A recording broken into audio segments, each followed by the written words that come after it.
Hey Pirate Nation, here we are on our first episode of Inside Crandall ISD. I'm Amanda Roberts, I'm the Director of Communications here in Crandall ISD, and we have made this podcast for our families, our students, and our community, and just to inform them of all the things that go on inside Crandall ISD. So we're starting off with a topic that to me is just a sad topic that we have to talk about in school, but it's a necessary topic in this day and time. So we're going to be talking about safety and security for the next 4 episodes. So I have with me here today Keith Chapman. He is our Executive Director of Emergency Operations and Security Management, a mouthful. Right. And Eric Covington, he is our Security Specialist for the district. So first of all, one that I think is interesting that to me would be a boring topic in the past, but now I think is vital, and especially even in the past week we've dealt with this close by to us, but is doors. And how doors matter in Crandall ISD and how they matter everywhere for safety and security. So we have something called door audits. So can y'all tell me about what is a door audit and why is that a key piece in our safety? So door audits are basically just people going around and checking doors on a regular basis. The state requires weekly door checks. And that we report them to the state. We have to upload a report every week to the state in a website. They are very important in that it helps secure our campuses. Then we also have semi-annual door audits, which is just their maintenance checks that the maintenance department does and we do as well, and our police officers. And why is that key in our safety plan? It's key because it also makes the perimeter secure, and it helps us check all the door components and everything like that to make sure that everything's in working condition.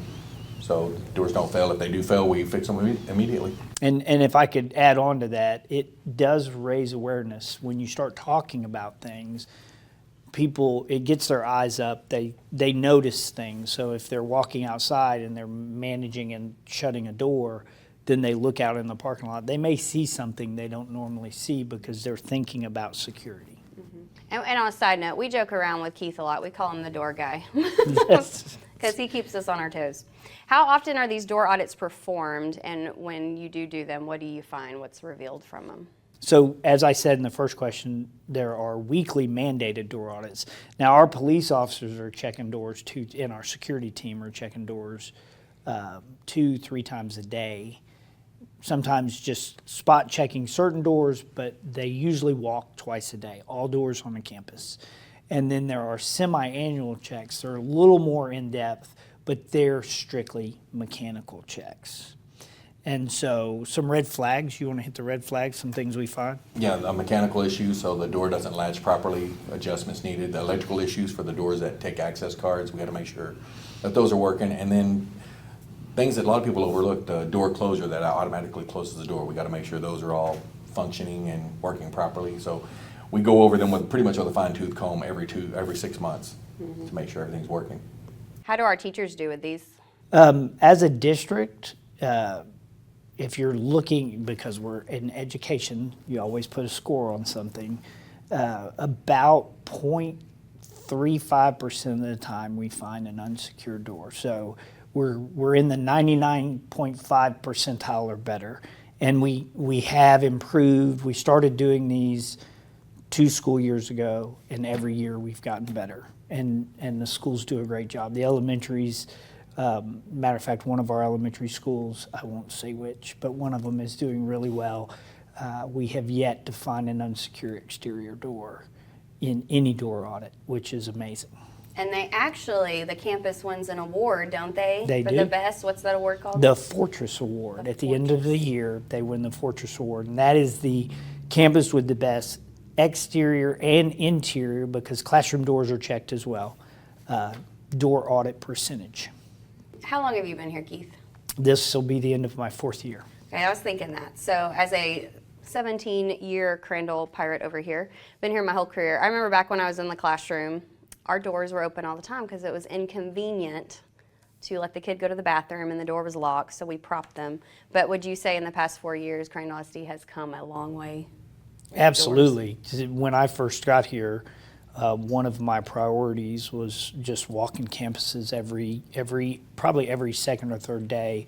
I would be at each campus and going around. And in the training, we've talked a lot about classroom doors shut and locked. And there's never been a classroom door breached in any kind of crisis or active attack, which we don't like to talk about, but there's never been a door breached in any one of those that was shut and locked.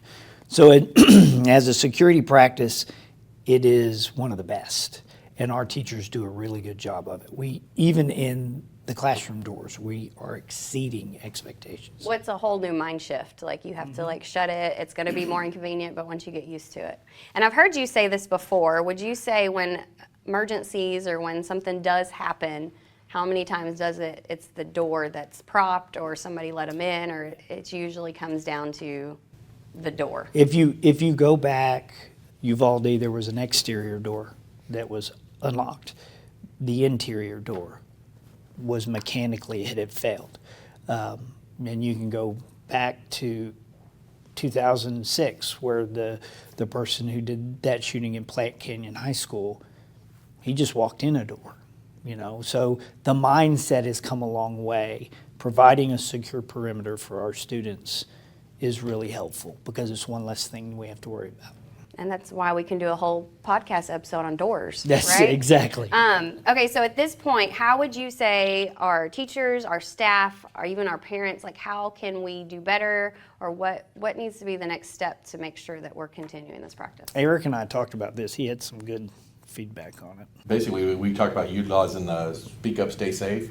If you see something wrong with the door, don't wait for the next person to go, oh, they're going to take care of it. Somebody will report this, do it right then and there. Mm-hmm.